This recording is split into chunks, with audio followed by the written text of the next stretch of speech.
Mountain View, here from a wild dream come true. Feast like a sultan I do, on treasures and flesh never few. But I would wish it away. Hey guys, this is another episode of Full Disclosure from InfinityExist.com. I'm Tho, this is Knox and Apache, and they're going to tell you about SQL injection. Alright, SQL or SQL injection is a technique that exploits the database layer of an application. The vulnerability is present when user input is not properly filtered, allowing a user to manipulate the SQL statement.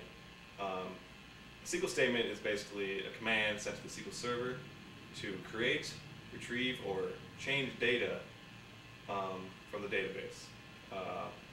SQL statements are embedded in programming languages to make it easier to access data for like forms and things like that. Alright, for the first attack, what we're going to do is show you a simple login bypass using SQL injection, and then we're going to go into a little more advanced attack using SQL, which allows us to retrieve MD5 hashes from the web server database. Alright, whenever you log into a website, your username and password are included in an SQL statement and checked against the username and password stored in the database. The statement will look like this. Basically, the statement says select all columns from test table where username equals the username you entered and password equals the password you entered. POST stands for a user input.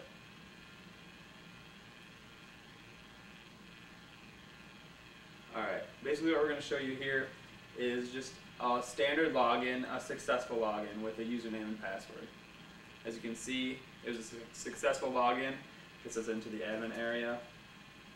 And an unsuccessful login gives you the error message of an incorrect login. Okay. Alright, for this first bypass method, what we're going to do is we're basically going to comment out the username. So basically it just checks the username to the database, and the username will obviously be there. These are comment symbols used, pound symbol or 2 dashes. We're going to use the pound symbol here. As you can see, basically it just comments out that password. This is what the statement will look like server side. So as it goes into the database, as you can see, the password is commented out, checks the username, and lets us in. Alright, for this next login bypass, basically what we're doing is we're creating a logical truth with an OR statement. What we do is we add an OR statement to the end of the login, basically checks the username and password, it gives you an OR, and we put 1 equals 1, which is a logical truth. If any of you have ever programmed, an OR statement, it checks either one side of it or the other side, and because 1 equals 1 is true, it lets you in. And don't forget to comment out that last single quote. Alright, another way to do that logical truth statement is to use characters. It takes advantage of the single quote that we had to comment out before. We're just taking A equals A. You have to use a single quote around the characters.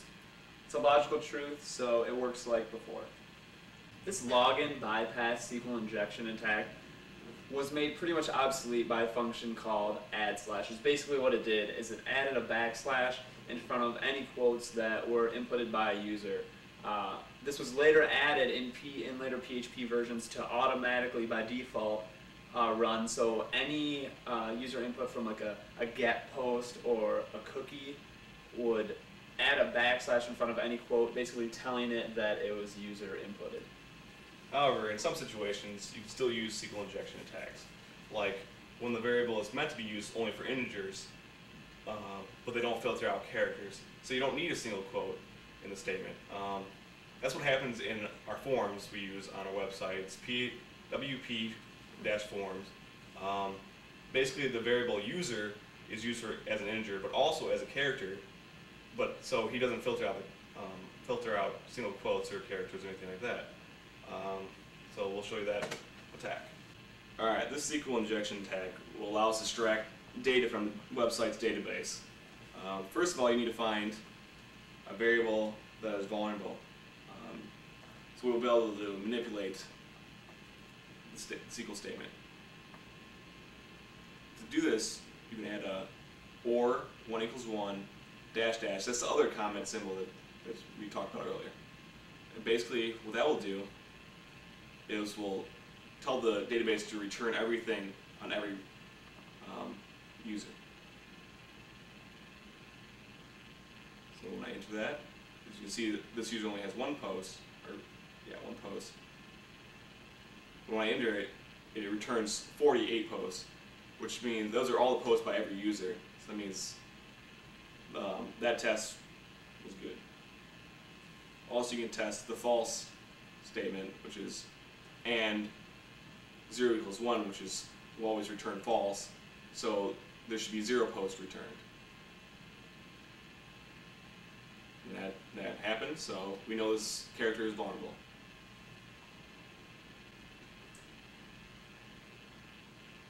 The next step would be to enter unexpected data to hope for an error message. And as you can see, there was an error message, and it returned 2 SQL statements. We're not going to focus on this top one too much. We're going to focus on this bottom one because it extracts all columns, as you can see from the asterisk wildcard. The top one uses count, which is just a single column. So now we know the SQL statement that's used on this website. But also we know the information about the SQL server. In this case, it's MySQL, which will come in handy later. To extract data from the database, we'll construct a union statement. The union statement adds an extra row to the current SQL query. Therefore, our union statement has to have the same amount of columns as the original statement. To find out how many columns are in the original SQL statement, use the order by technique. Basically, you enter order by and then a number and then the comment, and if there's no error, then you know that there has at least 1 column. Then you go to 2, and you see there's an error. That's for the first statement, so we don't need to worry about that. But there's no error in the second one, so you know there's at least 2. Then we'll go to 3, no error, so we know there's at least 3. And we'll continue to do this until we get an error.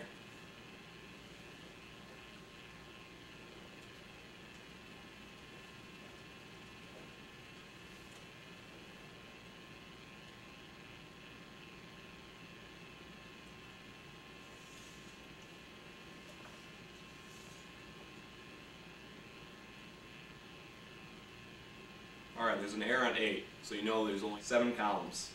To test this, we're going to input a null union select statement. Basically, we're going to put in union select and then null, comma, null, comma, null, and then have a null for each column.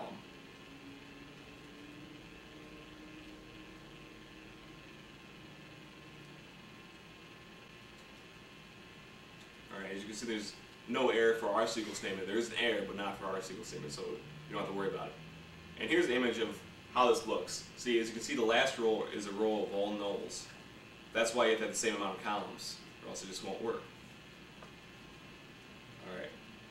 Now you want to find the column where, so you can see the data easily. So we'll just put in a number for each one of these nulls.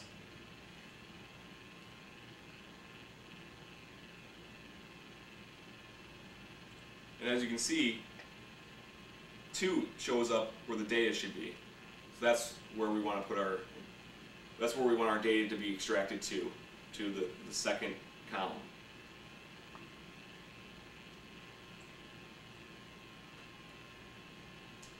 So we need to do some research. We need to know where password hashes are saved. The good thing about WordPress is it's open source. So we can just look up information on the database and find out exactly what column the passwords are stored in and what table is stored in. Makes life a lot easier. Just searching on Google. Google's a great source, always use it. Alright, see, WordPress shows all its tables and all the information it has in it. Just look through all the information until you find what you want.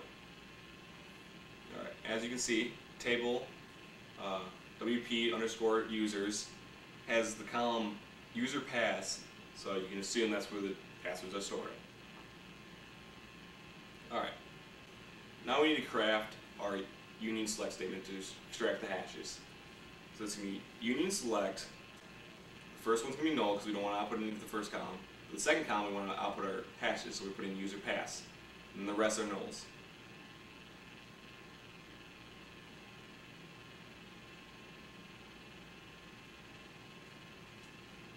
Then we put in from user underscore or WP underscore users.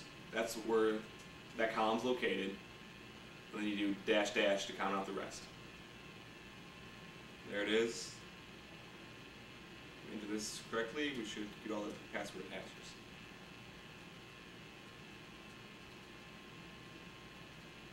And as you can see, there's 4 password hashes. For this video, we temporarily deleted all the other users, so we wouldn't be showing all you guys' password hashes on there. That'd be pretty bad. Alright. If you want to just see the admin, just put in a simple thing that says where ID equals 1. That basically says where the user is number 1, and the first user is usually the admin. And only 1 was output, and that's the admin. So basically all you have to do is crack that MD5 hash, like we showed in our last episode. We'll do it real quick here. We're just going to use Kane, go to Cracker, insert it into the MD5 hashes.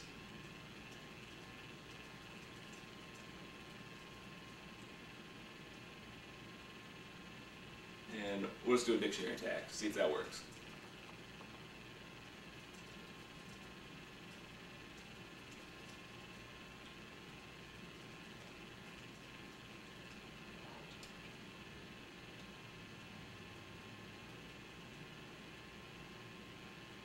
Alright, it cracked it.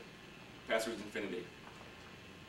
Alright, now that you know the password, you can log into the website. You have full admin access.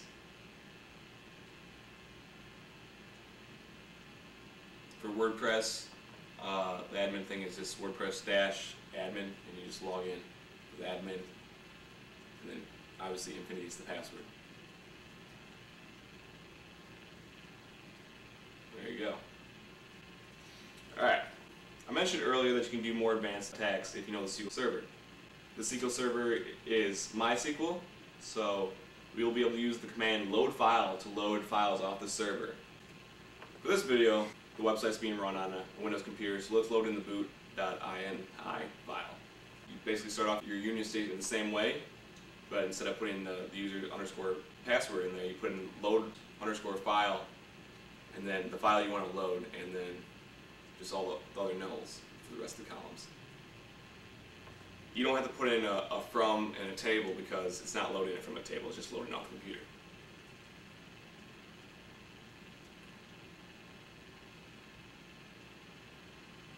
But like we said before, add slashes is on by default, so this will obviously not work if you have quotes around the boot.ini. So there's another way to load this file, and that is taking that file and put it into the hex value. You start off with 0x that represents a hex number. That's the boot.ini in a hex number. So there's no quotes. So it works, and you can see that's the output of the file.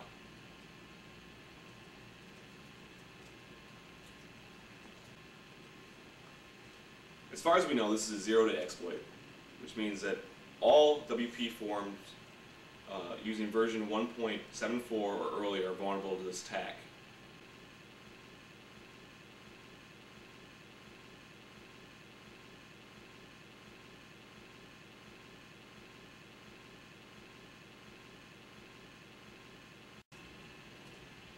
If you use WP Forms on your website, there will be a patch available on our website to download and to fix the problem for you. That's all we have for SQL injection. I really hope you guys enjoyed this video. We took a lot of time and effort to put into it to go into a really good detail so you guys can fully understand SQL injection. If you have any questions at all, feel free to ask on our website under the show notes portion of this episode. I am Knox, this is Tho and Patchy, and we will see you next time. Later.